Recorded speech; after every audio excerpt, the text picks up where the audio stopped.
오전 2시간, 오후 1시간까지 특별 집회로 욥기 말씀을 주제로 해서 특별 집회로 말씀을 나눌 겁니다. 자, 기도하고 시작합니다.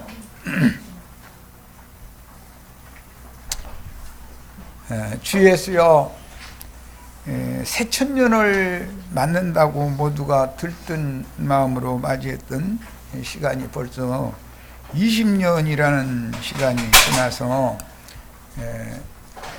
2020년 새해를 맞았고, 오늘 2020년의 첫 모임을 우리가 이렇게 가질 수 있도록 배려해 주셔서 살아생전에 이러한 해와 달과 날을 맞게 해주신 주님 앞에 감사하고 영광과 찬송을 돌립니다. 우리는 여러 가지로 부족한 것이 한두 가지가 아니지만 우리 남으로부터 오늘에 이르기까지 주님의 배려 때문에 이런저런 것들을 경험도 하고 이런저런 것들을 배우면서 오늘에 이르렀습니다.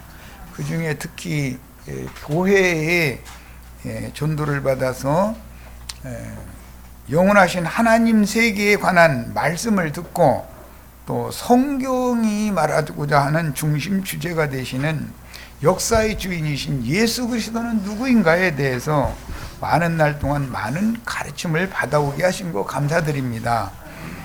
그럼에도 우리는 우주의 유일하신 조물주이며 경영자이신 참 하나님인 예수 그리스도를 아는 지식이 너무 일천하고 부족해서 어떤 때는 사람의 생각이 내 자신의 인생을 좌우하고 자신의 인생길을 결정해서 함부로 걸어왔던 날들이 더 많았던 것에 대해서 이 시간 새롭게 회개하고 돌이킵니다.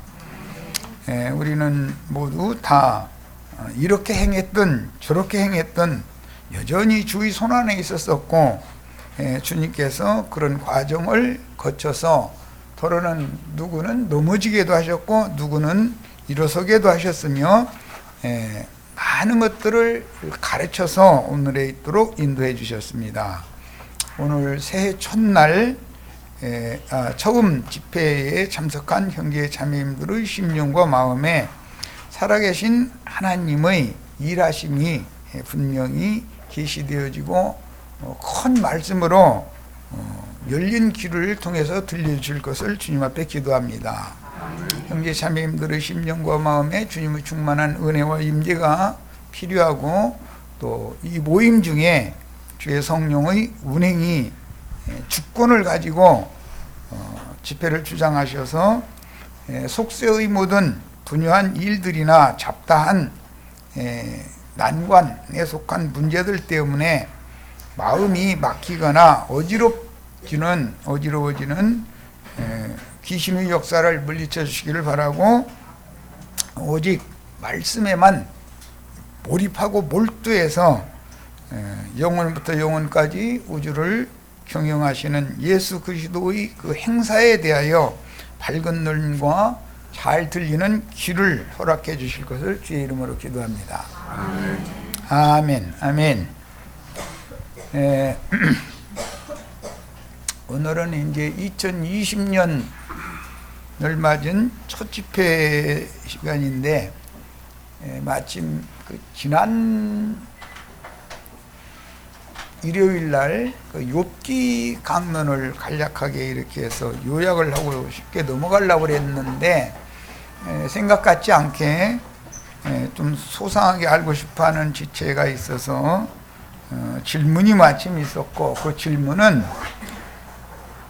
무슨 10분이나 20분 동안에 설명해서 드릴 수 있는 그런 질문 내용이 아니고, 하나님의 영원한 우주 경영과 상관되는 질문이었기 때문에 오늘은 거기에 대해서 특별 집회를 마침 이게 함으로, 우리 형제 자매님들 나와 계시록 집회를 하지 않은 지체들이 대부분이기 때문에 하나님의 우주 경영, 창세기의 1장 1절에서 계시록 22장 21절까지 성경에 계시한 우주 경영에 대해서 요약해서 말씀을 나누는 시간을 3시간 갖도록 하겠습니다. 오늘은 특별 집회 시간이니까 집중해서 들으시기를 바랍니다. 우선 질문의 이제 그 요지는 지난번 자료해드린 것 중에 그러므로 욥의 견고한 종교성을 깨뜨린 후에 갑절의 복을 내릴 때 여전히 짐승들 재물의 복을 내린 것은 갑절로 내렸죠. 욥기 42장 12절로 15절 사이에 보면은 욥기 1장 2절로 3절 사이에 있는 그 복의 갑절의 그 재물을 주신 내용이 기록이 됐어요. 그랬음에도 여전히 아들 7과 딸 3을 주셔서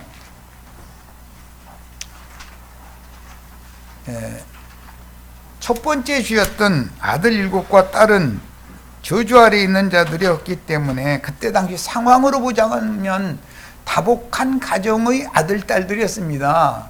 그럼에도 불구하고 다 죽이셨습니다. 그리고 욥기 이제 결론인 42장에 가면 두 번째 아들과 딸들을 주시는데 동일한 숫자의 아들과 딸을 주셨어요. 이제 그것을 나는 요약해서 이거는 이방인들의 교회와 입맞은 12지파를 합한 충만수를 채워서 메시아의 왕국을 이룰 것이다 라고 하는 암시적인 히브리인들의 문학에서나 나오는 시적인 표현이다 이렇게 해서 이제 넘어갔어요. 그랬는데 그것이 좀 궁금하다라는 이제 질문이 올라왔어요.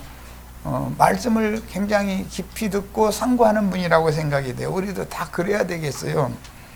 많은 질문이 있으면 모든 지체들에게 당연히 나는 답변을 해야 되고 거기 답변을 통해서 우리 지체들이 영적인 계시를 받는데 도움을 받아야만 됩니다.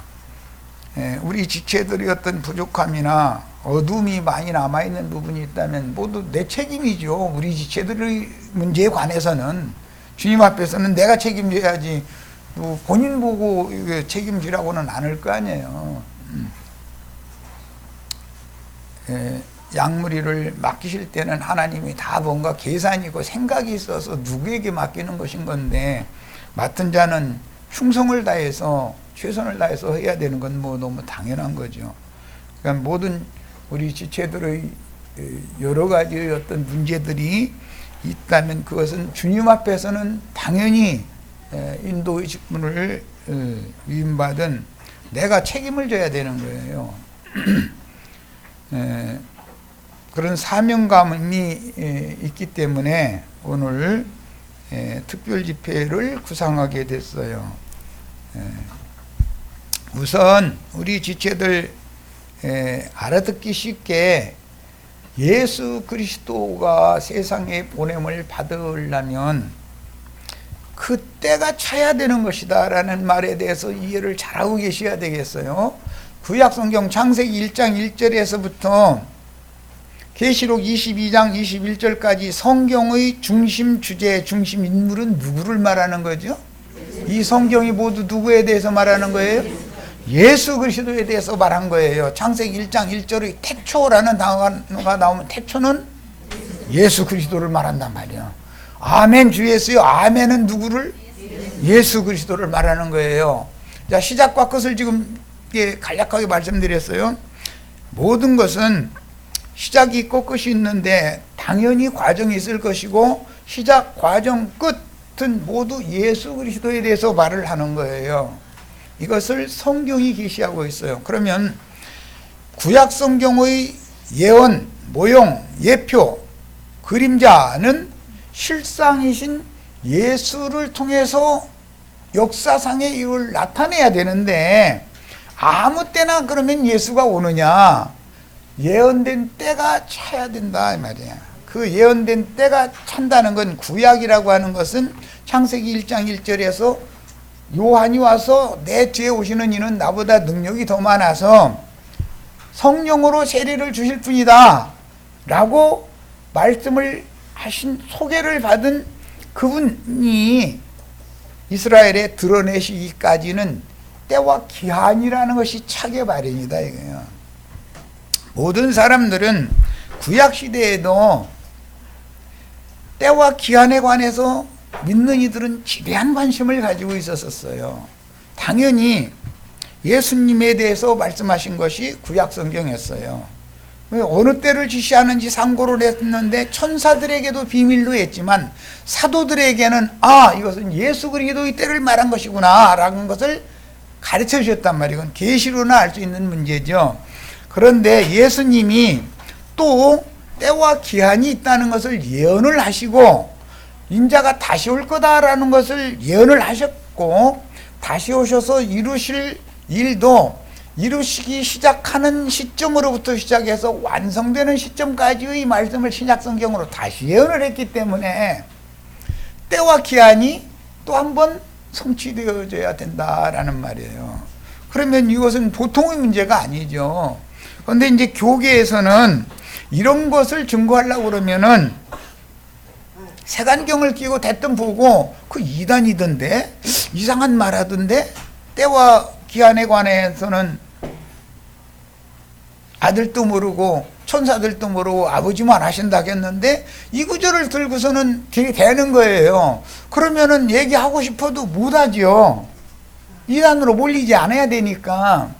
물론 그 말씀이 없는 것이 아니고 그 말씀이 신약에만 나오는 게 아니라 이미 구약 성경에도 이미 나온 말씀이에요. 그런데 그 말씀의 성취가 인자 예수를 통해서 1차적으로 이루어지고 나서 성령께서 오셔서 다시 신약시대를 시작해서 예수 그리스도께서 예언한 또 때와 기한을 성취 완성해야 되는 과정이 있게 마련이고 그 종결점이 있게 마련이다라는 것을 우리는 당연히 생각을 해야 된다 이거예요.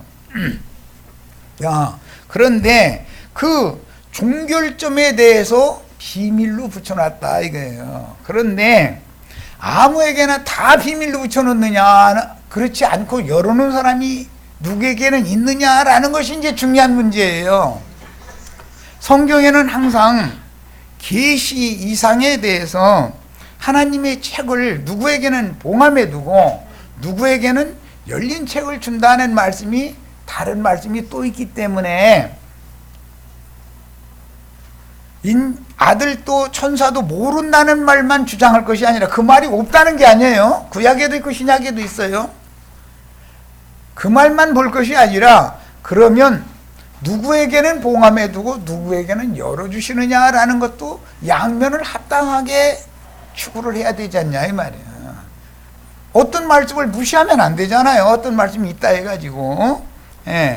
그런데 이제 많은 이단자들이 예수 앞에 와서 나는 그러라 해가면서 구약시대에도 그랬어요. 예수님 오시기 전에 나는 그러라 하는 자들이 주 앞에 와서 자기가 메시아인 채 하는 자들이 수도 없이 많았단 말이에요.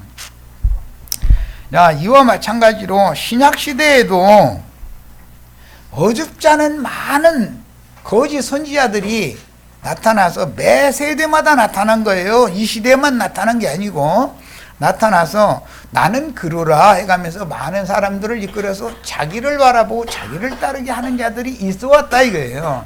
그러다 보니 교계에서는 알러지 반응을 일으키는 거예요. 그런데 꼭 그렇게 해서 되는 건 아니죠. 양면 추구를 해야 된단 말이야. 오늘 우리는 이런 이제 시작 말씀에 대해서 이해가 깊이 있기를 바라요. 감춰진 봉함된 말씀은 누구에게 맡기시고 열린 말씀은 누구에게 맡겼다라는 말씀도 있으니까 우리는 봉함된 말씀만 주장해서는 안 된다 이 말이야. 열린 말씀도 추구를 해야죠. 당연히. 이 양면에 대해서 의심 없이 성경의 모든 말씀을 다룰 때는 성경은 항상 안팎으로 기록이 되어 있기 때문에 안에 기록된 말씀은 어떤 사람들에게는 봉함이 되어 있어서 밖에 기록한 말씀만 주장하려고 해서는 안 되는 거죠. 밖에 기록한 말씀의 어떤 근거에 의해서 안에 또 기록한 말씀을 합당하게 해석할 수 있는 지혜와 계시의 영이 임해야 됩니다. 오늘 우리 형제 자매님들은 이런 점에 있어서 생각을 깊이 해가면서 말씀에 들어갑니다. 자, 욥기 잘 아시는 이제 이 주제는 욥기에서만 이제 한정해서 말씀을 지금 나누는 중이니까 욥기를 다 같이 봅니다. 욥기 1장 2절로 3절 다 같이 읽도록 하겠습니다. 지난번에는 내가 간략하게만 하고 이거 읽지도 않고 그냥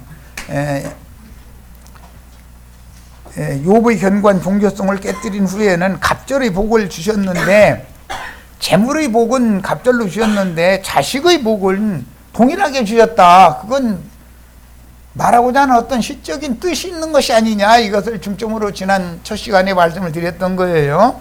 그랬더니 거기에 대해서 의문이 생긴 지체가 당연히 나와야 맞는데 있었어요.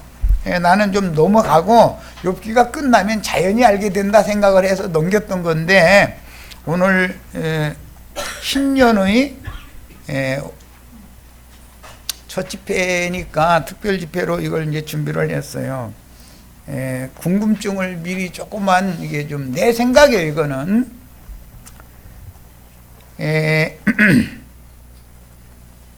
예수님이 이 세상에 오셨을 때를 역사학자들은 BC 4년이다 하는 사람들이 있고, BC와 AD의 기점이 되는 기호점이 되는 0년이다 라는 사람들이 있어요. 4년의 차이는 있어요. 이제 이런 것이 다 비밀이죠, 그러니까. 그런데 예수님이 사역을 시작하시기까지는 30년이라고 하는 기간이 필요해요. 태어나자마자 사역을 하다 죽는 건 아니니까. 사역자로서 하나님의 사명을 수행하기 위해서는 30세라고 하는 기한 동안의 기르심과 자라남이 필요해요. 이것은 구약 성경에 제사장이든 왕이든 선지자든 30세 이상이 되어야만 하나님 앞에서 쓰임을 받았어요. 그런 데서 규례가 된 거예요. 잘 아시는 것처럼 요셉이 17세의 소년으로 애굽의 종으로 팔려갔지만 13년 동안 모진 많은 그 고생을 통해서 많은 것들을 배운 다음에 예기치 않게 애굽의 총리로 30세에 등극을 하게 돼요. 그런 율례에 따라서 율법에 정해질 때 왕, 제사장, 선지자는 30세가 되어야 그 직무를 수행할 수 있게 해놓은 거예요. 그래서 다윗 왕도 30세가 되었을 때 왕으로 등극을 했죠. 그런데 이제 오늘 이제 살펴볼 거지만 다윗은 기름 부음을 3번 받습니다. 사무엘에게 어린 목동 다윗이 기름 부음을 1번 받았고, 그 일로 그의 장인 아버지이면서 이스라엘의 초대 왕으로 등극했던 기스의 아들 사울에게 온갖 박해를 받는 기간을 거치게 됩니다. 소년 다윗은 17세의 소년 요셉을 실현하는 것이고, 30세 때 기름 부음을 받은 것은 애굽의 총리가 된 요셉을 실현하는 거잖아요. 그래서 하나님의 왕국을 총리하는 이스라엘의 왕으로 등극을 한 것은 30세였어요. 그러니까 소년 예수가 이스라엘의 왕이 될 수는 없는 거죠. 소년 예수는 기름 부음을 몇 번 받았을 것 같아요? 예수는 기름 부음을 3번 받았어요. 그럼에도 사람들은 그거에 대해서 이해가 없어요. 성령으로 잉태할 때 기름 부음 받았죠. 그 그 다음에 다시 요한에게 세례를 받을 때 성령으로 기름 부음을 받았어요. 이제 사명이 시작이 되는 거예요. 그 다음에 부활하실 때 성령으로 기름 부음을 받았어요. 그래서 온 이스라엘의 왕으로 등극하게 되는 거예요. 여기에 나오는 용어 중에 온 이스라엘의 왕이다 라는 말을 유념해야 돼요. 이스라엘은 다윗이 사무엘에게 기름 부음을 받고 박해 기간을 거쳐 30세 때 왕으로 두 번째 기름 부음을 받을 때는 헤브론에서 유다와 베냐민 두 지파만을 위한 왕으로, 남왕국의 왕으로 기름 부음을 받죠. 그 다음에 7년이 지난 다음에 30세가 되었을 때 이스라엘 12지파의 왕으로 예루살렘에서 기름 부음을 다시 받아요. 그러면 기름 부음을 몇 번 받았어요?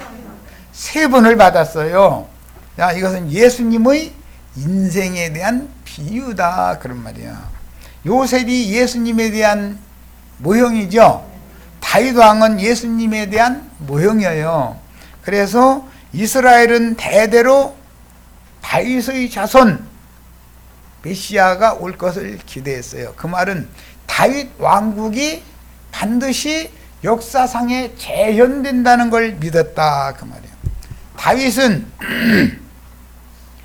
이스라엘 우여곡절을 겪은 다음에 이스라엘 12지파의 왕으로 등극을 해가지고 주변에 있는 가나안 7족속들을 다 이기고 굴복시켜서 매해 조공을 받는 명실상부한 다윗, 아브라함의 자손 다윗이었어요. 아브라함에게 이게 이미 약속이 된 거였죠. 창세기에서. 그 아브라함에게 약속하신 약속이 이루어진 것은 역사상에는 다윗 왕을 통해서 이루어진 거다 그런 말이에요. 그런데 이것은 하나님의 아들 예수 그리스도를 통해서 영적으로 이룰 것에 대한 모형이었던 것이다 말이에요. 그러니까 역사적인 사실, 모형을 알아야, 예표를 알아야 영적인 사실, 실상을 알 수가 있는 거다 그런 말이에요. 자, 항상 성경은 안팎으로 기록이 됐기 때문에 지금 대충 오늘 나누어야 되는 특별 집회의 중심 주제에 대해서 요약해서 말씀을 드렸어요. 자, 욥기 찾으셨으면 우선 2절 3절만 우선 읽겠습니다. 그에게 아들 7과 딸 3이 태어나니라. 그는 욥을 말하는 거죠. 욥의 아들 7과 딸 3은 그때 당시 상황으로 보자면 다복한 아버지 밑에 다복한 가정을 이룬 자녀들이에요. 그러나 영적으로 보면 지금 욥과 욥의 자녀들은 저주받은 자들이죠. 여기엔 그렇게 써있지 않으니까 우리들은 그렇게가 안 읽어지는 거예요. 그래서 질문이 나온 거예요. 지난번에 내가 이 욥기 자료를 올려드려서 말씀을 나눴을 때 질문이 그래서 나온 거예요. 선악을 알게 하는 나무실과를 먹은 자들은 저주 아래 있는 자들이에요? 축복 아래 있는 자들이에요? 겉으로 볼 때는 축복을 받았지만 하나님이 눈으로 볼 때는 그것은 진짜 축복이 아니다 이거예요. 그러면 저주받은 하늘과 땅 아래에 있는 모든 것은 다 쓸어버리고 심판하는 날이 와야죠. 그래서 욥에게 주신 이 첫 번째 자녀들과 재산을 싹 쓸어버리는 얘기가 시작이 되는 거예요. 이것을 이제 회복하는 때가 오죠. 욥기 42장에 가면 갑절로 회복을 해주잖아요. 그 갑절의 복이라는 것은 장자권을 말하는 거예요. 성경에는. 자, 그런데 저주받은 욥이라고 생각하는 사람이 하나도 없어요. 기독교계에. 욥은 그냥 의인이고 굉장히 하나님 앞에 정직한 사람이었고, 욥이 없으면 과부들 다 굶어 죽죠. 욥기 저 뒤에 나가면 그러죠. 욥이 하나님이에요. 고아와 과부의 아버지, 고아의 아버지와 과부의 남편은 누구예요? 하나님이지 욥이 아니잖아요. 그런데 하나님 자리에 욥이 앉아 있는 거잖아요, 지금. 야, 거기까지는 사람들이 눈치를 못 채요. 욥기를 다 읽어도 이게 무엇을 말하고자 하는지에 대해서. 그런데 육신에 속한 자들에게 내려주신 축복이 바로 저주다라는 것을 아는 지혜를 받아야 돼요. 이것은 이 얘기하면은 아마 예배당 목사님들, 신부님들 기거 보고 나자빠질 거예요. 육이 복을 받으면 영은 저주를 받는 거예요. 그 말은 육신이 복을 받으면 영이, 즉 눈이 감기는 사람이 되고 영적인 귀는 막히는 사람이 되는 것이다, 이 말이에요. 왜 그러느냐? 그거는 선악을 알게 하는 나무 실과를 따먹게 한 마귀, 세상 임금에 의해서 세상의 복을 받은 것이기 때문에 세상에서 복 받아서 잘 먹고 잘 살고 영생하는 건 아니죠. 세상에 태어난 사람은 한 번 죽는 것이 정해졌잖아요. 세상에서 복을 받는 것만이 진짜로 복이라면 예수 믿는 사람들이 제일 불쌍하죠. 우리의 생애가 이 생뿐이면 믿는 사람들보다 더 불쌍한 사람들은 없잖아요. 그런데 복을 저주로 바꾸시고 저주를 복으로 바꾸시는 하나님이 개입을 하신다 이거예요. 이게 안에 기록한 말씀이다. 밖에 기록한 말씀만 읽으면 사실은 복이지만, 눈으로 볼 때는 복이지만 육의 눈으로 볼 때는 그것이 저주다 이 말이에요. 자, 이것은 이스라엘을 저주해달라고 발락이라고 하는 모압 왕이, 그 모압의 아버지는 롯이죠.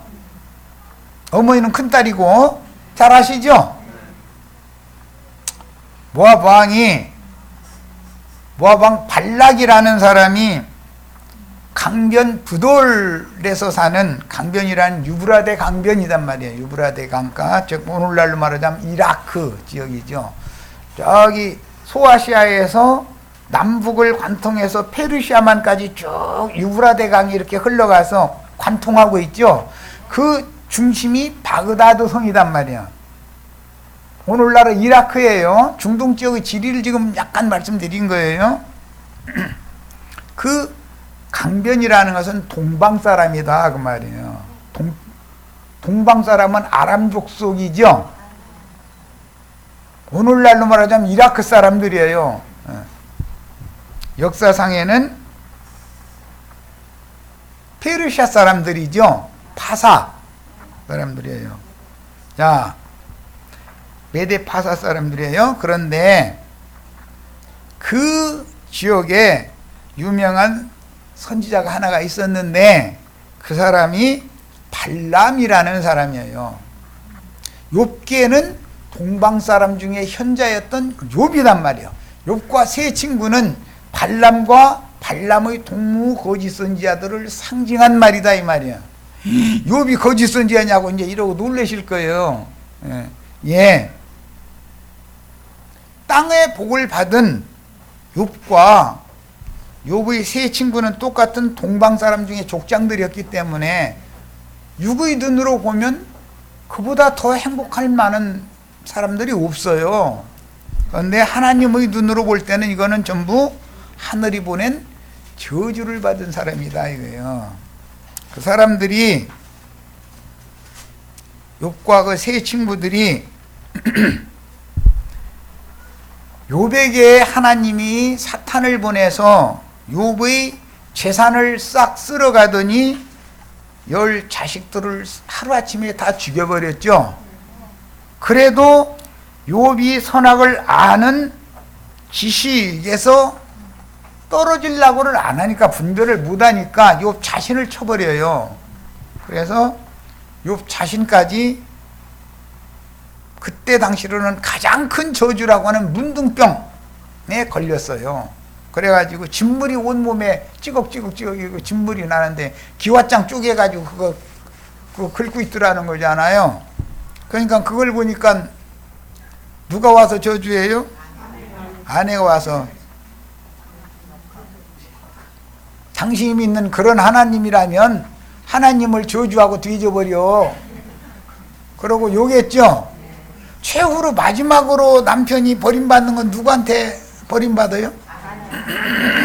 그럼 이제 의지할 데가 아무것도 없는 거예요. 재산 의지했다, 자식 의지했다, 아내까지 돌아서 버리면 바라볼 사람은 하나도 없죠, 땅에는. 그래야 여호와를 찾는다 이거예요. 그래야. 이렇게 하면 좀, 야, 무슨 놈 하나님이 그렇게 말이요 모지락스럽게 하느냐 이러실 거예요. 하나님의 저주는 그렇게 하지 않으면 저주를 복으로 바꿔주실 방법이 없어요. 그래서 우리는 땅에서, 이제 오해해서 들으실까봐 이제 미리 말씀을 좀 드려야 되는데, 제일 행복한 사람은 누구예요?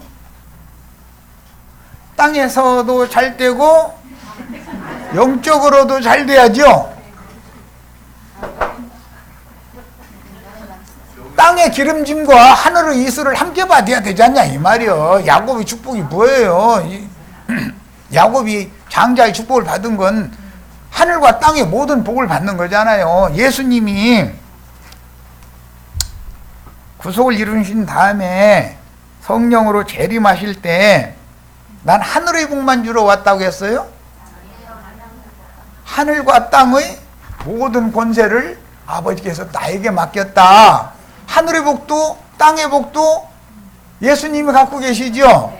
그럼 우리 형제 자매님들은 두 가지 다 받아야 복 받는 거네. 그러니까 잘 생각해 두세요. 땅에서는 거지 돼야만 하늘에서는 복 받습니다. 이렇게 하면은 그것은 50점이요. 제일 큰 복을 받으려면 하늘의 이슬과 땅의 기름짐의 복을 다 받아야 돼.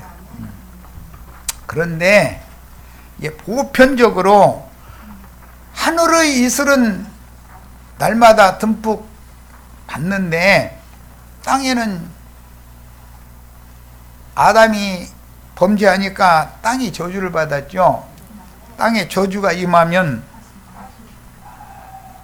그건 완전한 복이 아니잖아요.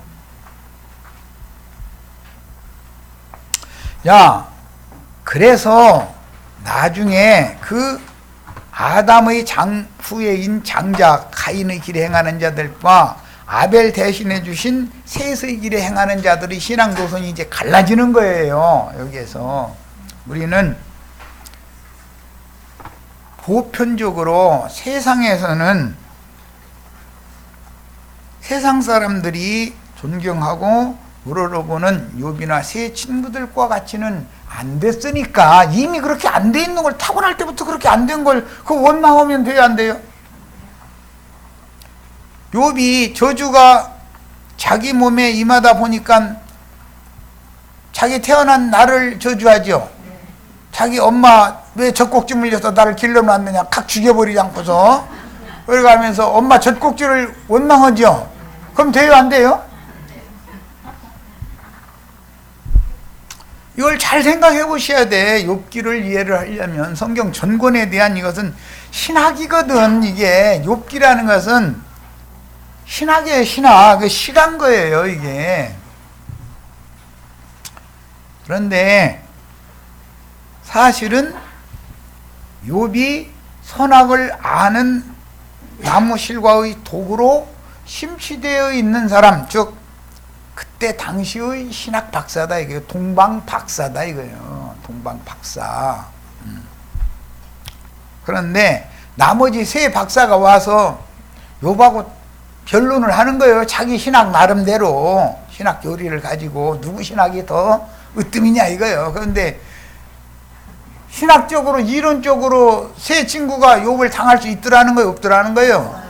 없어요. 이게 신학적으로 봐도 완벽한 사람이다 이거예요. 그런데 이것이 문제다 이거예요. 이게 그 신학 지식이 문제다는 거예요. 그게 선악을 아는 지식이었기 때문에 문제다 이거예요.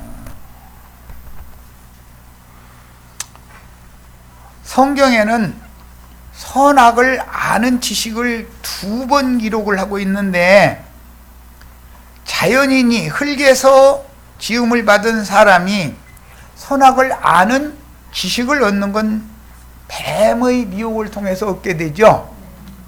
그런데 그 지식을 먼저 주신 것이 나쁘다 좋다가 아니죠.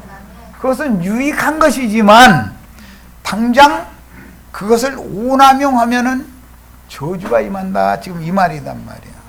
그런데 그것을 자신이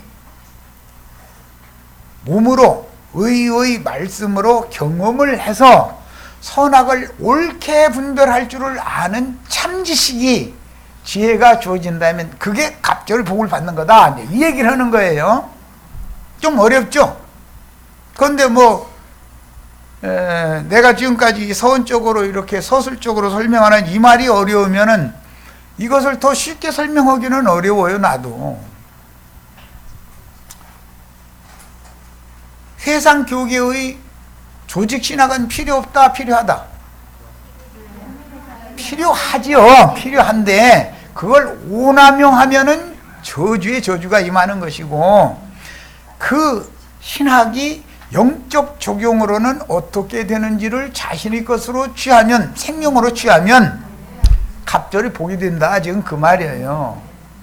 말씀이 육신이 돼야 돼. 율법은 필요하다, 필요하지 않다? 율법은 뭐 하는데 필요하죠?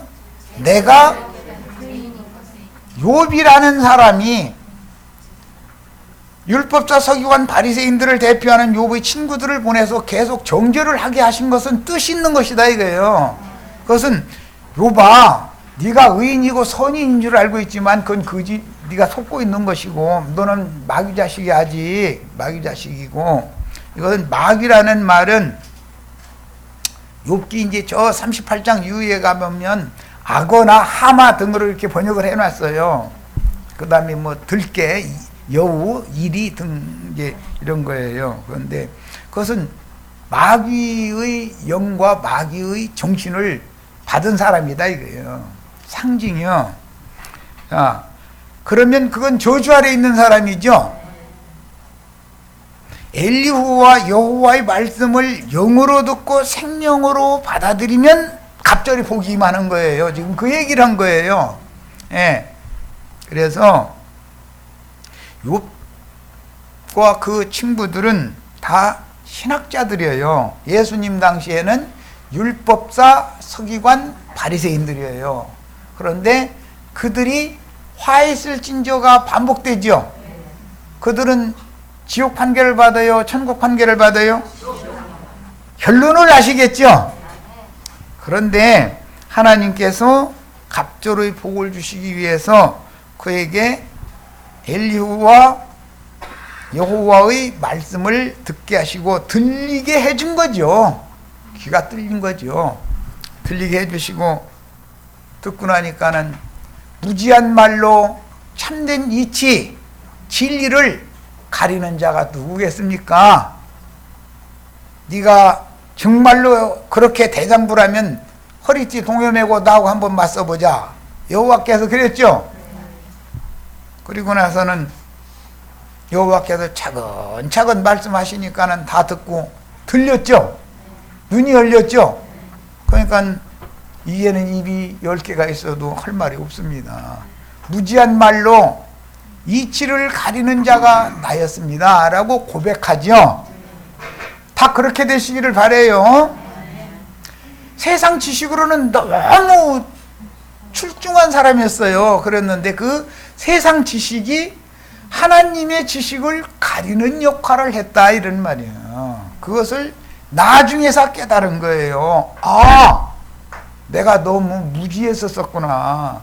우주 만물의 생성 이치와 경영되는 이치와 결과에 대해서 아는 것도 없으면서 쓸데없는 말을 너무 많이 했구나. 사람의 말이랑은 주어 담을 수가 없는 거잖아요.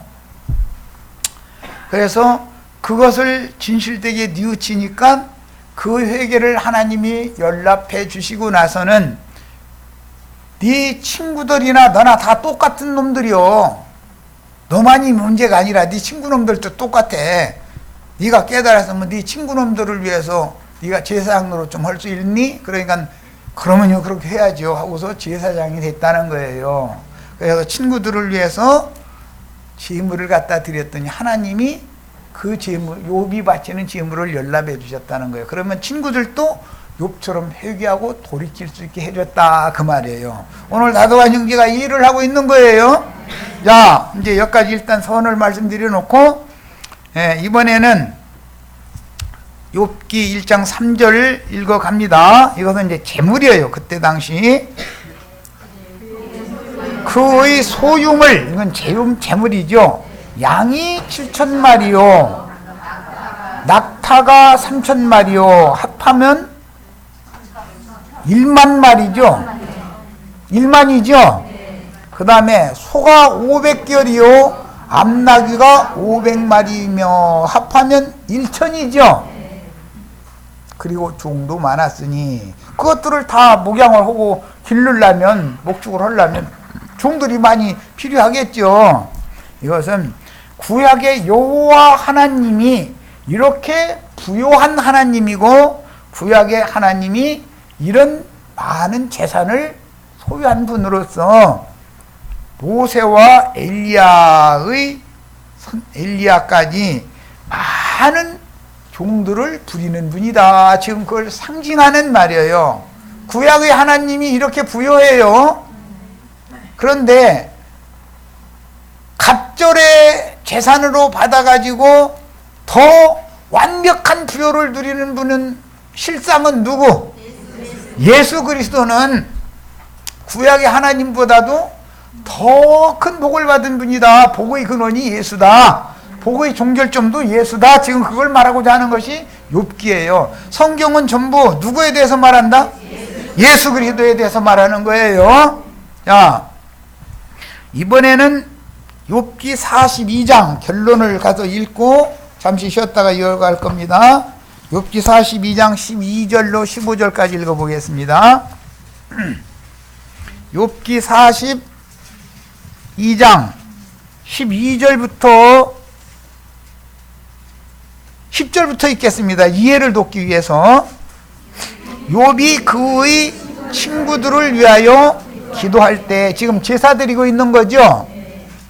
여호와께서 욥의 곤경을 돌이키시고, 그런 걸 보니까 욥이 여전히 잘난 체 없는 욥이 그동안에 당한 곤경을 돌아보셔요, 놔두어 버려요? 우리 어떻게 해야 되는지 아시겠죠? 많은 사람들한테 나가서 전도해서 욥이 깨닫고 돌이킨 바 생명의 주신 예수 그리스도를 아는 지식을 다른 사람들한테도 전해줄 때 나의 모든 고난이 물러가지요. 다 그렇게 되시기를 바라요. 여호와께서 욥에게 이전의 모든 소유보다 갑절이나 주신지라. 이에 그의 모든 형제와 자매와 이전에 알던 이들이 다 와서, 이게 교회 모임이 된 거죠. 이제 그의 집에서, 예수 그리스도의 집은 하나님의 집인 교회를 상징하는 거예요. 그와 함께 음식을 먹고, 오늘 우리가 주의 성령과 함께 모여서 이런 음식 먹는 중이죠. 이게 교회 모임이에요. 여호와께서 그에게 내리신 모든 재앙에 관하여 그를 위하여 슬퍼하며 위로하고 각각 케시타, 이건 금화를 말하는 거예요. 금. 야곱이 해쪽 속에게 은 주고 샀어요? 금 100케시타 주고 샀어요?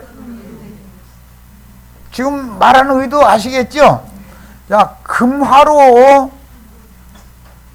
기업을 사는 것은 메시아의 왕국을 얻는 것이에요. 하나님의 나라에 들어가는 것만을 말하는 것이 아니에요. 네, 문화는 하나님 나라, 누가복음 하나님 나라에 들어가는 것이죠. 은문화로 장사해서 하면은 하나님 나라를 유업으로 받잖아요. 그건 다 똑같은 거잖아요. 영이 거듭나면 하나님 나라에는 다 들어가는 거다 이 말이에요. 캐시타를 산다는 말은 이것은 금이라는 건 신성을 말하기 때문에 그 혼까지도 신성화된다 이 말이에요. 그래서 캐시타 하나씩과 금고리 하나씩을 주었더라 이렇게 비유예요. 이것이 여호와께서 욥의 말년에, 나 이제 그래서 늘 말씀드릴 때 두 가지 복을 처음부터 끝까지 다 받을 수 있으면 최고의 복.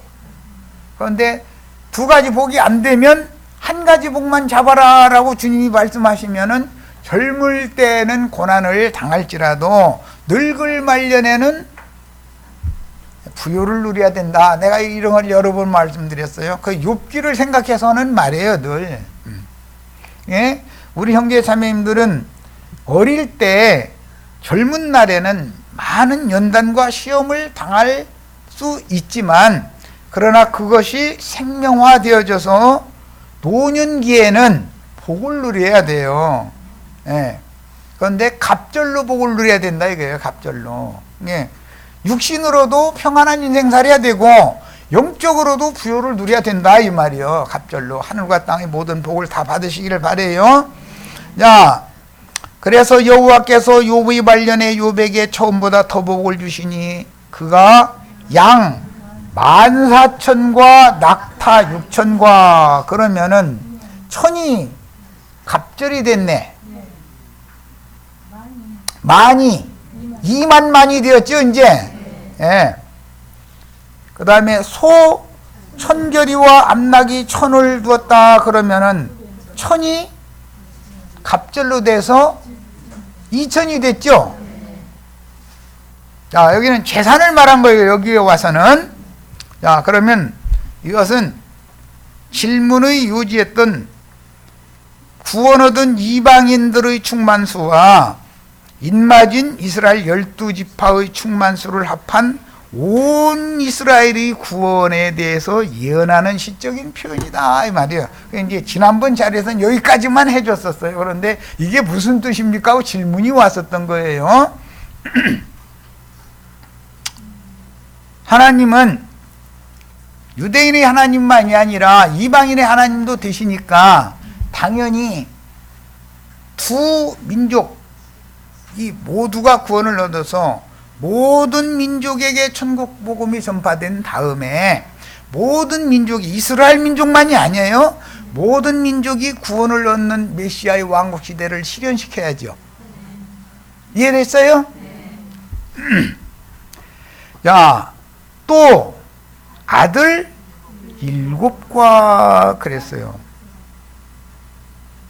그런데 여기에 아들 7이라는 이 히브리어는 굉장한 의미를 가지고 있어요.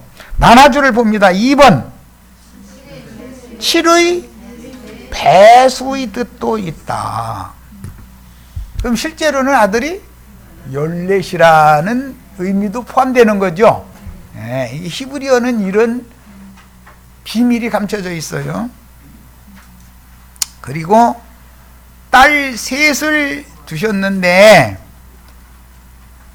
욥기 1장에는 딸 셋의 이름이 있어요? 없어요? 없어요. 왜 이름이 없을 것 같아요? 그래요. 예. 저주받은 딸들은 어차피 뒤져버릴 것들인데 이름 지어주면 뭐랍니까 그거? 이름도 없는 거지 뭐. 이해하셨죠? 그런데 42장에 가서 갑절이 복을 주실 때는 딸 셋의 이름이 기록이 됐어요. 자, 이 말은 우리 형제 자매님들이 저주받은 육에 속한 사람은 이름도 없죠? 그거 끝나버려야 될 텐데 뭐 이름 지어주면 뭐랄까 이름 없어질 이름인데. 그러나 새 이름을 다 받으셔서 어린 양의 생명책에 다 농명이 되셔야 되겠어요. 예, 이제 이 문제도 어린 양의 생명책에 농명되는 얘기 또 질문하면 이제 한도 끝도 없으니까 이제 그냥 간략하게 넘어가고.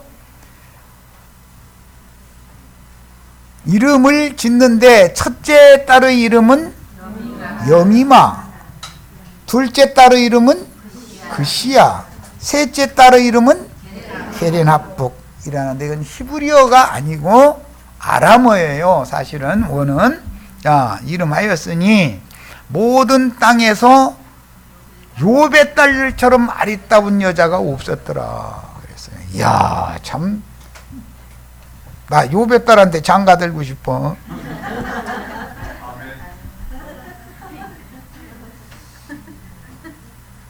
성경에는 이사야 62장에 보면 예루살렘의 아들들 얘기가 나오고 예루살렘의 딸들 얘기가 나오죠.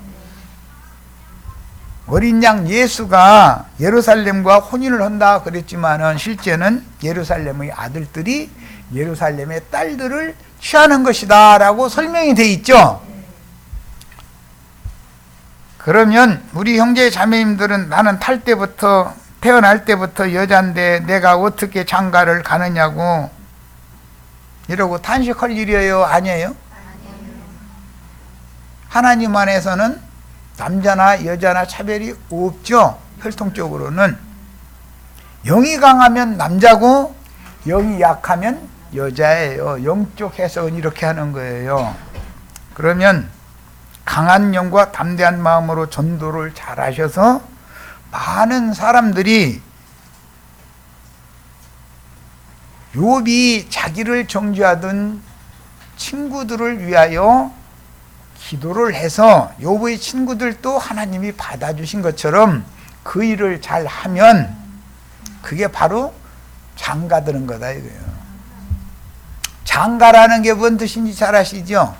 그 장이라는 말은 장인, 장모할 때 쓰는 장자예요. 처가댁을 장가라고 그러잖아요. 장가. 여자는 시댁에 가니까 시부모님, 시아버지, 시어머님 집으로 들어가는 것이고 남편을 따라 들어가야 되니까 그런 데서 나온 말이에요. 성경에는 장가 간다 그렇게 하지 않아요. 원은 장가를 든다 그러죠. 장가를 언어 표현을 잘 하셔야 돼. 시집은 가는 거예요. 본토 친척 아비집을 떠나서 가야 되니까. 이건 전부 성경 용어인 거예요. 셈조고 언어라는 것은.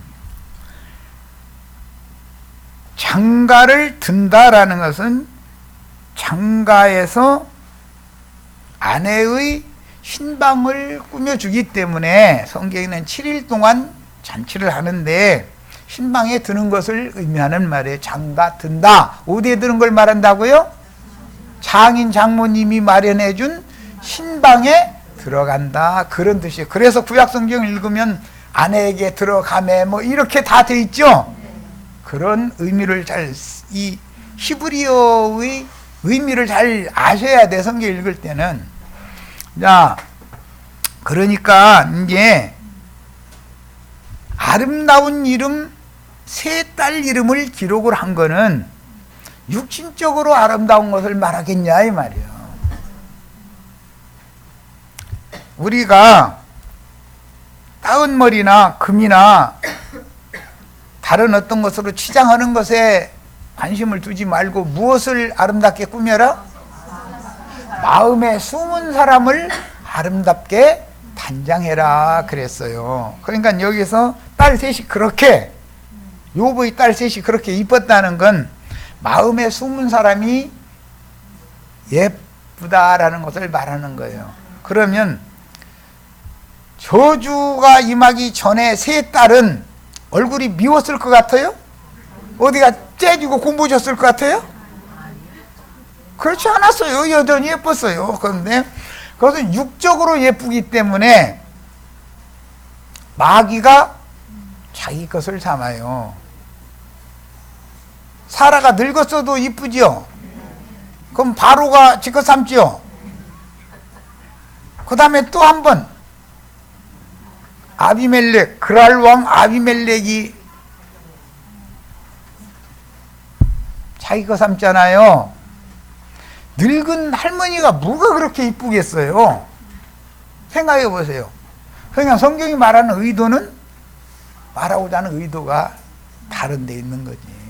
세상적으로 아름답다라는 것은 의롭고 선하고 사람들에 의해서 아무개 하면 법 없이도 살 사람이야 하는 사람들이다 그 말이에요. 세상적인 지식도 갖춰진 것도 모든 면에서 부족함이 없는 사람이다 그 말이에요. 그런데 그게 하나님이 보시기에는 축복의 저주예요. 그게 저주가 되는 얘기예요. 그게. 그리고 그것을 깨닫고 돌이켜서 하나님께로 돌아오면 이제 영적으로 복받은 사람이 된다 그 말이란 말이에요. 자, 첫 시간 여기까지에서 마칩니다.